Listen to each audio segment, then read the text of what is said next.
Hey there, this is Simon Squire, and today, as promised, I'll be showing you some hard mode on Tomb Raider Definitive Edition on the Xbox One.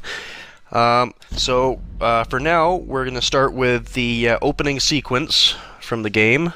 So there won't be any combat, but there will be quite a bit of danger and drama as Lara tries to escape from a nasty situation. So, let's get started, shall we? Alright, so this is the main menu. It's not too much different from on the PlayStation 3 and Xbox 360 version. It looks a little nicer. But you'll see the big difference when the game actually starts. For those of you who have played the previous generation version, you'll see the models are a little sharper, textures are really sharp. Anyway, here we go. Once said that the extraordinary is in what we do, not who we are. I'd finally set out to make my mark, to find adventure. But instead, adventure found me.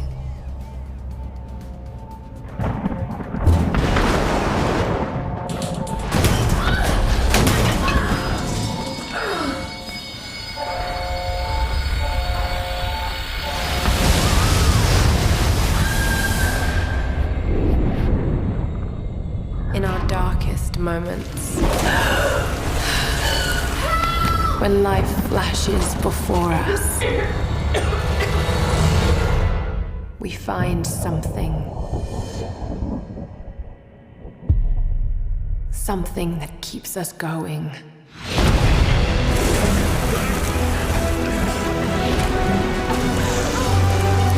Something that pushes us.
This would happen. Come on, Doctor! Where the Help us out here! No sign of Rotten Lara. Jonah! I'm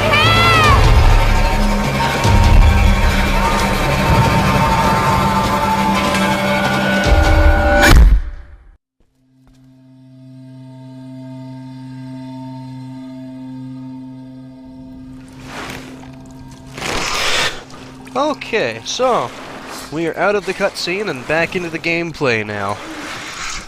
Apparently, Lara has not gotten herself into a very good situation. Being dragged away from her friends on the beach and hoisted up like something that's going to be eaten later. Welcome to the butcher shop.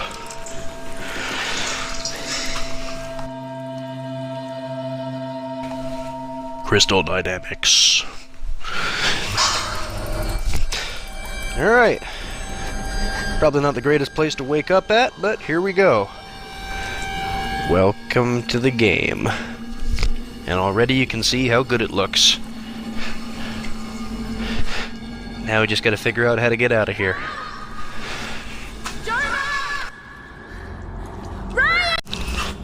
Alright, so time to get out of this mess.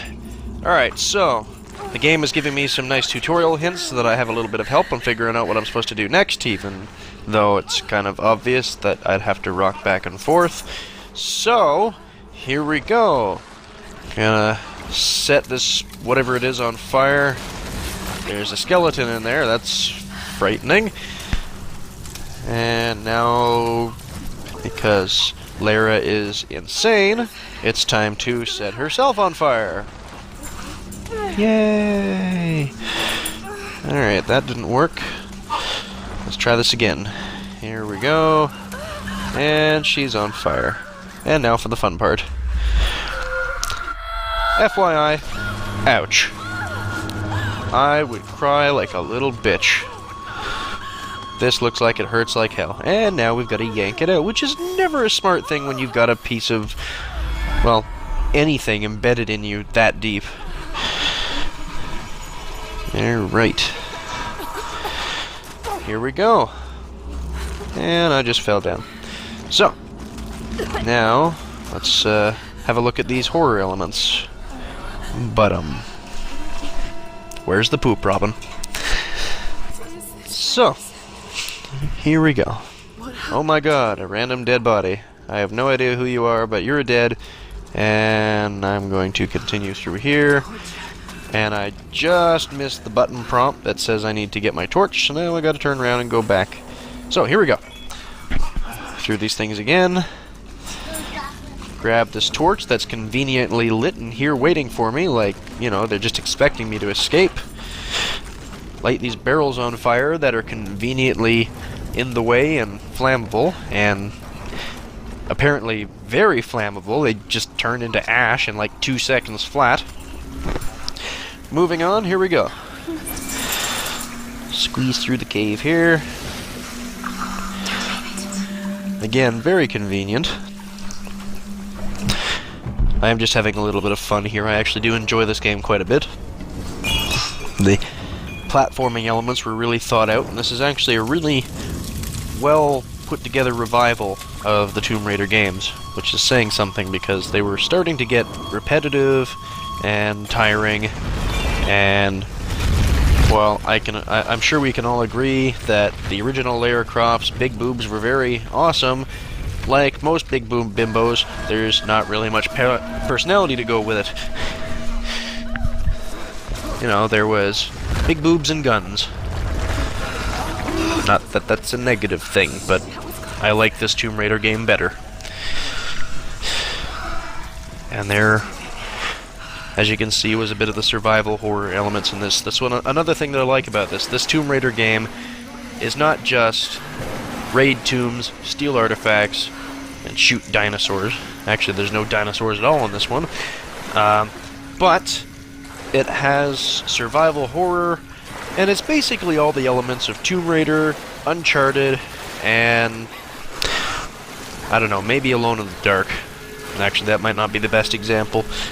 It's equal parts adventure, tomb raiding, and frightening, which is nice. And there's a lot of backstory to the island. You can pick up journals, you can pick up artifacts, and everything just works.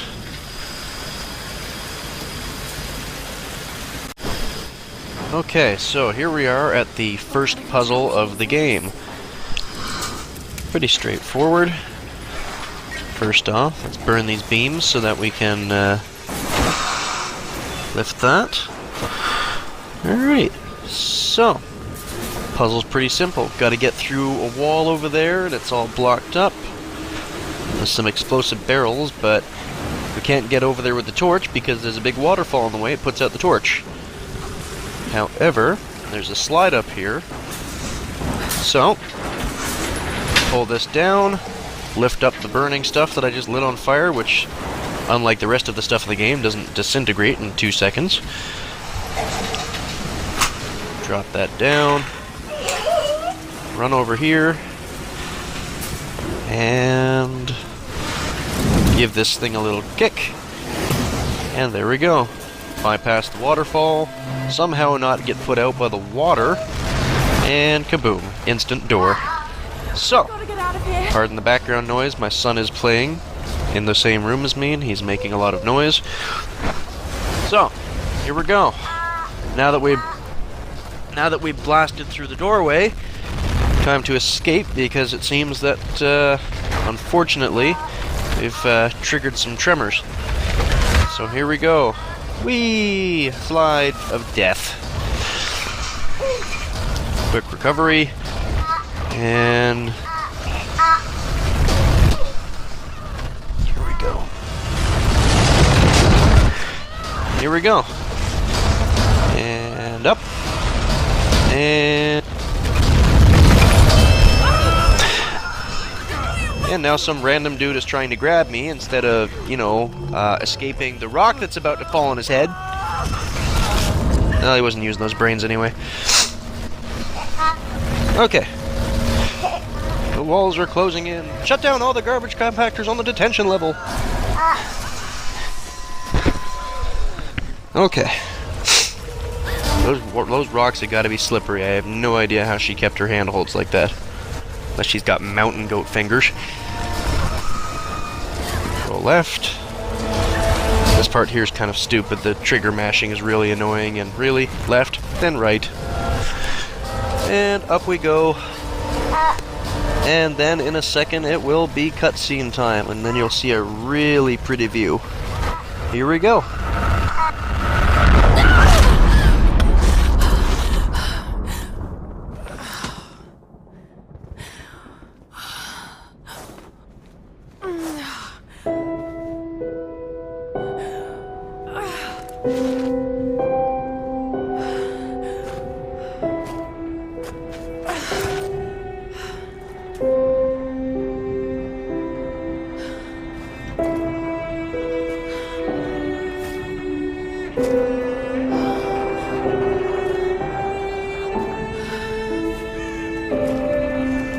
Oh, you get a pretty view. And now it's being obstructed by Tomb Raider. Alright, let's go. Alright, so now that we're done looking at this nice view, let's continue on. So, now that we're out of the cave system, it's time to try and find some place for Lara to get some shelter. Maybe patch up her wounds a little bit. Because as you can see, she's not doing so well. They must have gone inland. Okay, so we found a lifeboat, which means hopefully that Lara's friends aren't too far away. Now we got some basic platforming to get us there, like going across trees and whatnot, which is never fun. So here we go. Whoop! Falling to our death. Not a good plan. Moving on, here we go.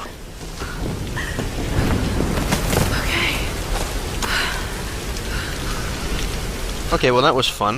Let's never do that again. It's one of the things I hated about the Uncharted games was running across balancing beams. That was a ton of fun. Alright, so she's jumping really well for somebody who just got freaking bones stabbed through her side not even 10 minutes ago. Jumping and grabbing onto ledges and then somehow lifting herself without screaming in pain. So here we go. I gotta climb up this airplane here and try not to die. And up we go. Love how this airplane sits here for years and years and years without being disturbed. Lara jumps on it for 2 seconds and the entire plane starts to fall apart.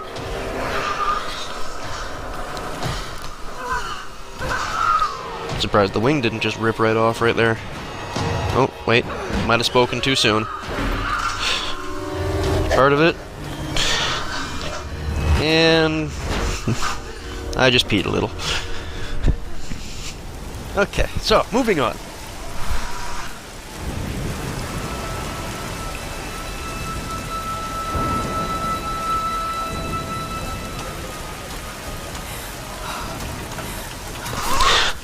Okay, so now that Lara has sufficiently crapped herself and is still somehow alive, we're gonna go back here. Oh look, a convenient campsite full of gear and equipment. I wonder if there's a radio in here. Well, let's see. Somebody just grabbed you, hung you up upside down, with probably plans to either do horrible things to you or eat you, or all of the above. So let's shout and call for your friends' names and see what happens. A video camera that's wet. Matches. Awesome. And a radio. I love how all this is just assumed to be waterproof. Alright. Moving on. Thunderstorm. Oh my god! Something that her goat fingers couldn't hold on to. Next obvious question, how the heck does she survive all this stuff? I've wondered this frequently while playing this. Lara just fell a good 20 feet and rolled and didn't break her neck, didn't break her arms or anything like that. Everything's working just wonderfully. Now she's gonna go and just climb along these cliff sides and make a nice campfire. A lot of people like to say, ooh, how come she doesn't have a sweater? She's always cold. She was thrown off a ship with nothing but the clothes on her back, and I bet that ship was nice and warm, so she probably didn't really need a sweater, so... You know, there's that. Alright. So, we've got water, and a conveniently located fireplace with all the kindling and wood already sitting there. So... Somebody yak on the radio? No. Static? Imagine that.